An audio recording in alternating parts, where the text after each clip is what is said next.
esta entrevista entonces para poder tenerlo también en YouTube y en otras plataformas que lo movemos en diferido. Juan, em, el país, claro, un sector del país, ¿no? Con mayor involucramiento, especialmente diríamos en la parte urbana y urbana, digamos, clase media, ¿no? Y un poco de clase popular quizás, vive este proceso de, o observa este proceso de selección de cortes en el caso de Guatemala. Y sin embargo, creo que en el año pasado, a finales del año pasado, ha habido ya ese proceso de selección con 4 años de retardo, etcétera. La pregunta es, ¿por qué la población no se involucra en la elección de magistrado de las Cortes, puesto que el Estado tiene tres órganos, en el caso por lo menos actual de la Constitución, legislativo, ejecutivo y judicial? Y de eso solamente se eligen a dos: ejecutivo, es decir, presidente y vicepresidente, por voto popular; diputados, por voto popular; pero magistrados, ¿por qué la gente no participa? ¿Por qué no hay involucramiento de la población? ¿Cuál es tu lectura? Bueno, el sistema de elección de por lo menos de magistrados de Corte Suprema de Justicia en Guatemala está diseñado para que una élite nada más participe en su selección, es decir, con unas reformas que hubieron, se integraron lo que se llaman las comisiones de postulación, y las comisiones de postulación permite que haya representación del Colegio de Abogados, de los magistrados de Sala y de Corte Suprema y de las decanaturas y rectorías de las universidades, tanto la única que es pública y las privadas. Entonces, son las únicas que se involucran en este proceso de diría, de depuración de candidatos. Proponen al Congreso de la República un listado, 26 para Corte Suprema de Justicia y ahora creo que son como 400 para salas de corte para apelación, y entonces son ellos los que se involucran. No es un proceso popular, no es un proceso de elección donde participe la ciudadanía. La ciudadanía participa en la elección de Congreso de la República y presidencia. Entonces, en el tema de la justicia, por lo menos en salas y cortes, salas de corte de apelaciones y Corte Suprema de Justicia, es una élite la que está involucrada. Por eso es que creo que no se vuelve un interés colectivo, ciudadano, no es una cuestión donde nosotros decidamos, o digamos la ciudadanía participa, nosotros los abogados pues sí participamos, pero es el sistema que está definido, ¿no? Son muy pocos los lugares donde existe la posibilidad de elecciones eh, para, para magistrados. Entonces, a mí me parece que esa puede ser una de las razones por las cuales, como no hay una decisión directa de la ciudadanía, no estamos involucrados, pues pertenece a otro sector o a otra élite esa disposición.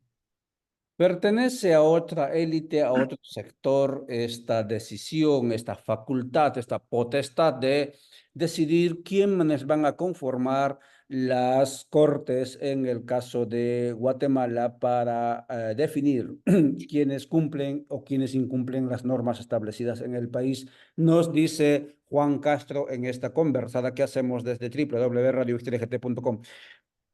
Em, ¿Cómo se eligen? ¿Cada cuánto tiempo se eligen a los magistrados de la Corte Suprema? Disculpa que haga esta pregunta porque es la pregunta que se hace la gran mayoría de la población y ojo, es una república que ya tiene 200 años de existencia y por lo tanto, al ser la Corte, digo en este caso el órgano judicial, una de las instituciones fundamentales de las tres del Estado, mínimamente el Estado tendría que haberse dado a conocer en su territorio y en su población. Pero sin embargo, grandes bolsones territoriales o poblacionales tienen también esta laguna informativa de que no se sabe cuándo, cuánto tiempo, hace cuánto tiempo, cada cuánto tiempo, quiénes lo eligen, cuánto se elige, por cuánto tiempo se eligen, etcétera. Ayúdanos, por favor, sobre eso, Juan.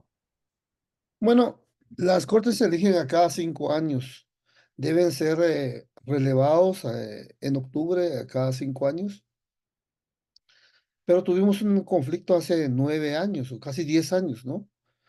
Se eligieron cortes, pero hace 5, cuando estábamos en este mismo proceso, se presentaron acciones judiciales que, que nosotros tenemos un control superior aquí que lo hace la Corte de Constitucionalidad, suspendió ese proceso y prácticamente pasaron 9 años. los salientes, los que salieron en octubre, y solo estamos terminando un periodo ahorita con una nueva corte que tenemos, que tendría que entregar en octubre.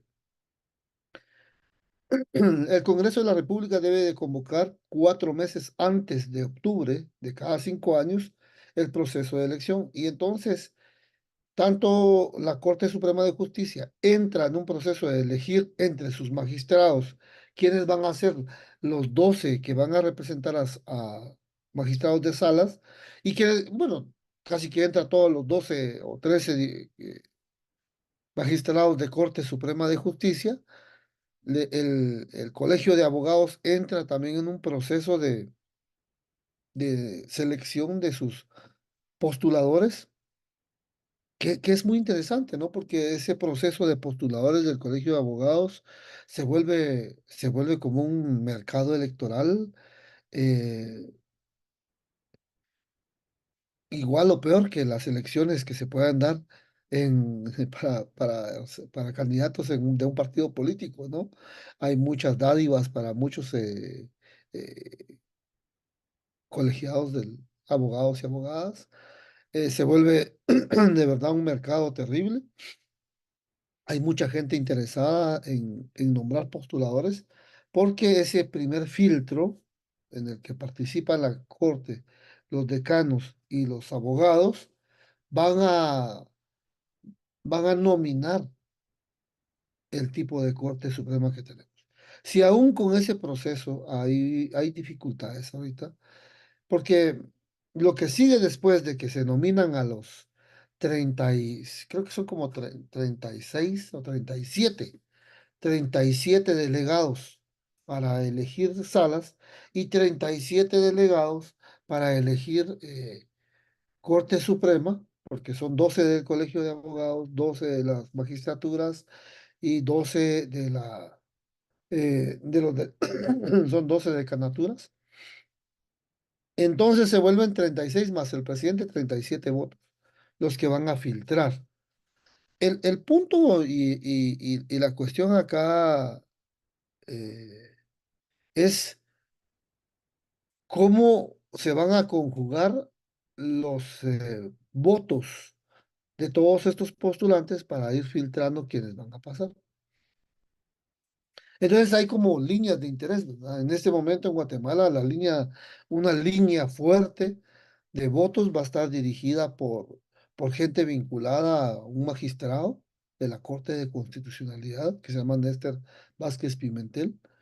Él maneja un buen filtro de personas. De hecho, una de las planillas que entró en el Colegio de Abogados se presume que está vinculada con él. En la planilla 3 metió 3 postulantes del colegio, pero en las salas ya tiene un grupo de magistrados y seguramente ya tiene un grupo de decanos y de rectores de las universidades vinculadas a él. Y ellos estarían filtrando personajes que obviamente están siendo muy cuestionados y que podrían llegar a ser. Ya la nómina, en el caso de la Corte Suprema, centrémonos en la Corte Suprema. En el caso de la Corte Suprema, llegaría una nómina de 26 personas ya filtradas, que ya de ellas 13 tiene que elegir el Congreso de la República. Pero entonces el proceso de negociación ya empieza desde el momento en que se nombran y se nombran a los postuladores. La sociedad civil, su único vínculo en esto va a ser un vínculo de fiscalización, de presentar lo que se llaman las tachas en algún momento para poder cuestionar si alguna de las personas podría ser idónea o no. Y luego, ¿qué es lo que se viene ahorita? Ya en Guatemala ya se nombraron a estas postuladoras, ya están juramentados los 37 por parte del Congreso de la República. Recién se hizo este jueves pasado. Y lo que tocaría es que van a convocar a estas juntas para hacer un calendario de sesiones. Y ahí que viene una de las cosas, es la tabla de ponderación.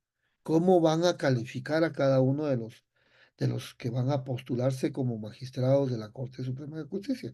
Y aquí se vienen cosas que son tremendamente cuestionables, porque una de las, la, la- la- una de los requisitos que siempre se puede es cuestionar la honorabilidad de una persona, pero ¿cómo se mide la honorabilidad de una persona? Y Guatemala, la Corte de Constitucionalidad ya dijo que esa honorabilidad es una cuestión subjetiva. Y la última vez que tuvimos una elección en Guatemala muy cuestionada sobre el tema de la honorabilidad fue la nominación de la actual fiscal general del Ministerio Público, que la mayoría de los decanos votó en su contra, pero vino un, un amparo presentado ante la Corte de Constitucionalidad que prácticamente le ordenó a todos que tenían que incluir en el listado, la incluye y ella es la actual fiscal. Eso podría pasar también acá. Podrían venir dos, tres, cuatro candidatos afines al pacto terrible de corruptos en Guatemala. Podrían quedar fuera por parte de la comisión de postulación, pero la Corte de Constitucionalidad puede venir y ordenar decir, incluyamos.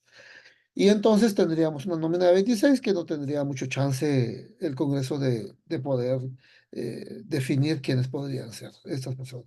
Entonces, por ahí vamos más o menos en este momento, ya está filtrado, ya están nombrados las comisiones de postulación, ya estas semanas seguramente van a estar desarrollando su calendario, ya van a definir la tabla de ponderación y bueno, vamos a seguir esta lógica en este momento. Ojalá que la sociedad civil se involucre para cuestionar, para presentar tachas, para igual, pues hacer los señalamientos correspondientes de personas que no podrían ser idóneas para este cargo.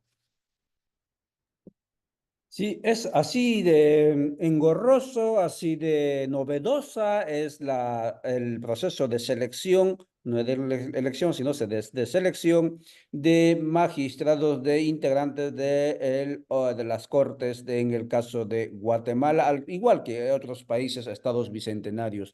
¿Usted lo entendió?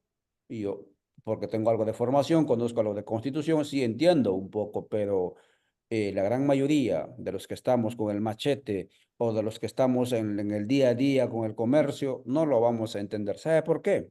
Porque no, pues no nos dejan participar, no, no está para que la gente participe en este proceso de elección de los que van a decidir quién de nosotros cumplió o incumplió la ley. Esa es la función, en este caso, de los administradores de la justicia en el país. Estamos hablando con Juan Castro, abogado de formación, de identidad maya originario, sobre la elección de cortes en Guatemala que tanto conflicto ha generado, especialmente en los últimos meses, por la cuestión de la actitud de la fiscal de la República, que por cierto tampoco es elegido por voto popular, sino también es digamos, elegida democráticamente hablando en segunda orden, es decir, unos elegidos por voto popular eligen a o al fiscal y la situación que se genera es esto. ¿Y cuáles son las consecuencias?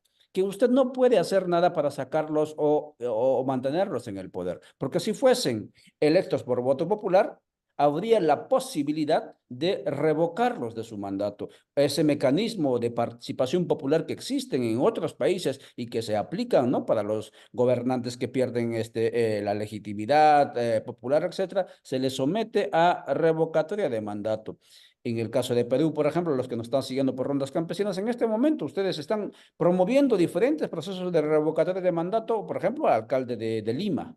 Están buscando, están juntando firmas, se ha visto, se está viéndose en el caso del Cusco, al gobierno regional del Cusco, están sometiéndole o están buscando firmas para juntar una cantidad de firmas y luego pedir a la ente electoral para que convoque a consulta popular por si el gobernador del Cusco va a continuar o no. Eso se llama revocatoria de mandato, pero eso solamente se puede hacer cuando los funcionarios son electos por voto popular. Cuando no lo son, no se puede. Tienes que soportar, tienes que aguantar y 106 días de protesta en Guatemala ha habido contra fiscal, no se pudo resolver y no se va a resolver porque este entuerto está bien amarrado al parecer.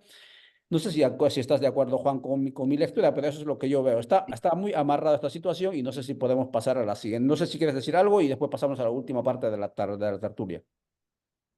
No, bueno, en el 2016 si no me equivoco, en Guatemala hubo un proceso para hacer reformas al sistema de justicia, pero lo que pasa es que también tenemos un problema nosotros con el diseño electoral que tenemos, ¿verdad?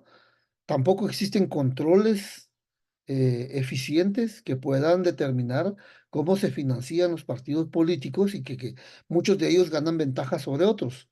Entonces, el problema que tenemos en Guatemala es que el narcotráfico, las empresas pueden favorecer financieramente a uno u otro partido y eso le puede facilitar colocar un número de diputados o un presidente más afín a sus intereses, ¿verdad? Entonces, eh, hubo un accidente, diría yo, electoral en Guatemala en las últimas elecciones, en el 2023 que puso un candidato que no era tradicional, por así decirlo.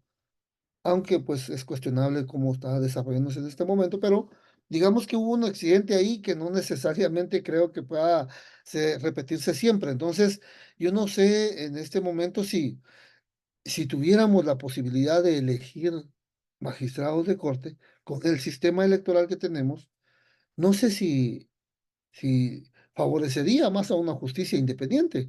O podríamos poner imagínate, jueces del tipo de Jimmy Morales o de Alejandro de Yamatei, que son personas que no tenían ninguna idea de qué estaban haciendo para dirigir un país, pero lo que sí tenían bien claro es cómo sacar provecho del país. Creo que eso nos lleva a cuál sistema deberíamos de tener, ¿no? Para elegir cortes. Sí, de eso hablaremos entonces ahora cuando son las 6:19. Estamos conversando con Juan Castro, abogado de formación, comprobado defensor de derechos en los territorios, muchas veces fuera del asfalto, en Guatemala, también a nivel internacional, sobre la selección o elección de cortes. Un tema que planteabas, importantísimo, la falta o la pérdida de credibilidad de las organizaciones políticas, vehículos a través del cual se ejerce la democracia electoral o se posibilita la democracia electoral en los países bicentenarios. Y allí vamos entonces. Desde el movimiento Codeca y otras organizaciones están proponiendo y han propuesto a través de una próxima Asamblea Constituyente que también las y los integrantes de la Corte Suprema, del Tribunal Constitucional o Corte Constitucionalidad, incluido fiscal de la República, incluido también el ombudsman o el defensor del pueblo o el defensor de derechos humanos en el caso de Guatemala, sean electos por voto popular. Y allí viene la gran pregunta, pero ¿cómo vamos a elegir si elegimos mal a los gobernantes? Ojo, no es que se elija, no es que nosotros no tengamos la capacidad, por lo menos yo conozco a mis vecinos aquí en el campo, no es que no tengan capacidad de decidir quién está mejor o quién está peor moralmente y a nivel, digamos, de capacidades, de habilidades. Lo que ocurre es que allí, muy bien lo dijiste, los partidos políticos, al igual que se han convertido estos mecanismos de filtros de elección de magistrados en una suerte de AMPAs, es decir, organizaciones de mala fe, ¿no? Por decir de alguna manera mínima, también en el tema político electoral, los partidos políticos se han vuelto unas empresas criminales. Mantienen a la gente en la hambruna y luego les dan un poco de comida y a cambio de eso la gente vota. Pero no siempre ocurre así y una muestra de que no siempre va a ocurrir así han sido estas elecciones que acabas de mencionar con el señor Bernardo Arévalo, ¿sí? Entonces, allí viene el tema de que no necesariamente la elección de cortes tiene que ser a través de partidos políticos. Si nosotros miramos, estimados seguidores que nos están viendo en Bolivia, yo sé que no es la panacea este planteamiento que han hecho en Bolivia a través de su última Asamblea Constituyente. La elección de magistrados, de integrantes del Tribunal Supremo, Corte Constitucional y etcétera en Bolivia, no es con la participación de los partidos políticos, ¿sí? Hay un mecanismo diferente, interesante. No del todo funciona, pero es diferente, ¿no? Porque los partidos políticos, es decir, no participan, uno y dos, directamente, ¿no? Y dos, los que van, que candidatos, no hacen campaña política. Ojo, ¿sí? Y por lo tanto, entonces, no hay posibilidad de que estas organizaciones, digamos, poco claras como pueden ser los partidos políticos, involucren o pongan dinero y gane voto haciendo campaña el que más regale comida en el caso de magistrados. No ocurre eso porque esto no. ¿Quién hace entonces la campaña? Uno es el tribunal, corte, la Corte Electoral, lo que se llama allá, la Corte Suprema Electoral es la que hace el proceso de la campaña en tiempos iguales para cada candidato que previamente, eso ahí viene el tema, ¿no? Que previamente ha sido seleccionado en el órgano legislativo. Pero al fin y al cabo, eso es se puede inventar otro mecanismo, se pueden hacer elecciones por territorios, por supuesto que sí se pueden hacer, pero yo creo que es posible hacer otra manera de salir de esta situación, porque ya son 200 años que estamos repitiendo lo mismo con resultados peores. ¿O cuál es tu análisis al respecto, estimado Juan? Bueno, yo pienso que sí debe entrar en una discusión profunda social sobre cuál es el sistema que queremos tener para la elección de cortes, ¿verdad? También hay como varios temas. ¿Deberían ser vitalicios o no? ¿Deberían ser removibles o no? Porque hay muchos sistemas en Latinoamérica y en el mundo, ¿verdad? De cómo se eligen a las cortes. En algunos lugares creen que ser vitalicios garantiza que una independencia, porque el tema es cómo pueden ser independientes. ¿Sí? Y bueno, imagínate tener vitalicio a una corte como la que acaba de salir, por ejemplo. ¿Qué puede garantizar?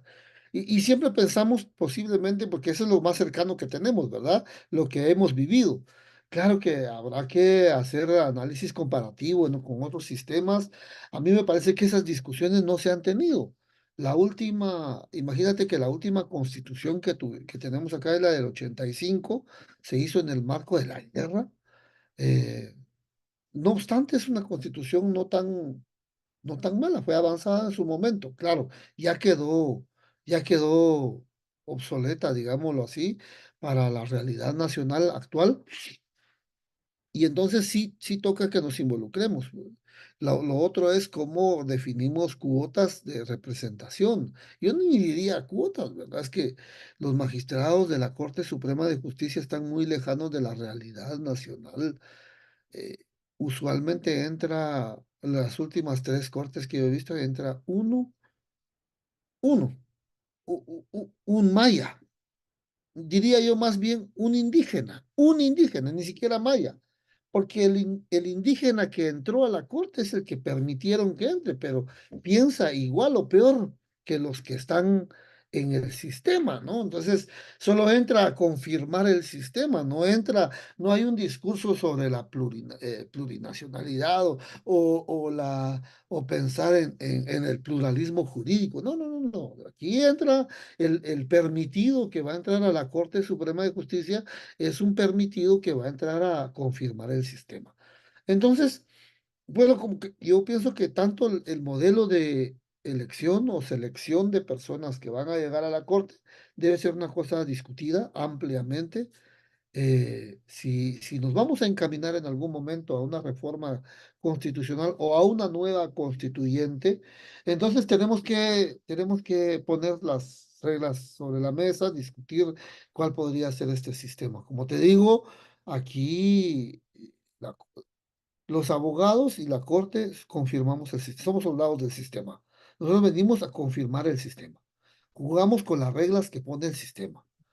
Eh, Nosotros obviamente tenemos una línea de abogados mayas que estamos cuestionando el sistema, que estamos siempre planteando, haciendo planteamientos distintos, ¿no? Imagínate cuestionar a la corte y decirle que, como vienen las cortes en una tendencia del sur, ¿no? De pensar que los ríos son sujetos de derecho, empezar a pensar que no solo el ser humano es el único que puede ser sujeto de derechos, sino que también hay otros seres vivos que merecen este respeto. Son cosas que todavía estamos a distancia de llegar en Guatemala. Y vamos a estar muy a distancia mientras no tengamos una posibilidad de tener gente pensante, de tener gente sensible, en la corte y no solo peones del sistema, ¿no? Entonces, ese proceso todavía hace falta y hay que provocarlo. A mí me parece que como los abogados y abogadas que entramos en las universidades, entramos a encajar en ese sistema, ya nos cuesta mucho ver ese panorama mucho más amplio y bueno, tocará hacer procesos para poder empezar a pensarse en cuál será esa ruta, ¿verdad? Por supuesto, así es, Juan. pensar esa ruta, abrirnos hacia posibilidades inéditas, abrir estas fronteras, digamos, nacionales, superar el nacionalismo metodológico de nuestro pensar y hacer en nuestra cotidianidad para poder aprender de otras circunstancias, de otras realidades, porque así es como avanza la humanidad. Y estamos hablando con Juan Castro para cerrar ya este tema de selección o elección de cortes en Guatemala. Acabamos de mencionar, ejecutivo se elige, legislativo se elige por voto popular, menos Corte Suprema, en este caso los juzgadores, los que aplican la ley en Guatemala, al organismo judicial, porque al parecer es la conjugación del verbo esto, ¿no? De participar. Yo participo, tú participas, pero ellos deciden, ¿verdad? Entonces, esa cuestión es lo que hay que superar. Y Juan lo dice muy bien. En el fondo, es el hábitus cultural de la sociedad. Tenemos que atrevernos a superar de nuestro enquistamiento en el conservadurismo, ¿sí? Y dejar de tenerle miedo, digamos, a lo novedoso. Tenemos, o sea, nos guste o no, amigas y amigos que nos están siguiendo a través de Radio Victoria y otros canales, nos guste o no, si no somos nosotros, la siguiente generación lo va a tocar esta cuestión. ¿Sí? Porque son 200 años donde supuestamente a quienes elegimos nominan a los honorables para que administren justicia, pero mire a dónde hemos llegado. ¿Sí? El sistema judicial en los países bicentenarios, como Guatemala, es la peor desgracia. Alguien dijo corte perjudicial para los pueblos. Y ahí vamos, Juan, al tema de lo que mencionabas, el tema de los mayas. ¿Cuántos originarios, no solamente mayas, porque también hay otros pueblos en Guatemala, cuántos pueblos están presentes en Guatemala? Y muy bien lo dices allí, que en buena medida somos soldados o peones para que el sistema patronal funcione. Y en ese sentido, ¿cómo debería ser una Corte Suprema o las Cortes? ¿Cómo deberían, de qué colores, cómo debería estar integrado, Juan, desde esta lógica de el pluralismo jurídico en el hipotético caso de que se vaya a la conformación de nuevas Cortes con nuevos mecanismos de participación popular? Bueno, por eso te decía, no, yo no, debe haberse una discusión sobre tal, pero mínimo debería de haber representación de mujeres. Nunca ha llegado una mujer indígena a la Corte Suprema de Justicia, por ejemplo. Imagínate eso. Y, y bueno, hay muchas razones. Cuando se hace la tabla de ponderación, hay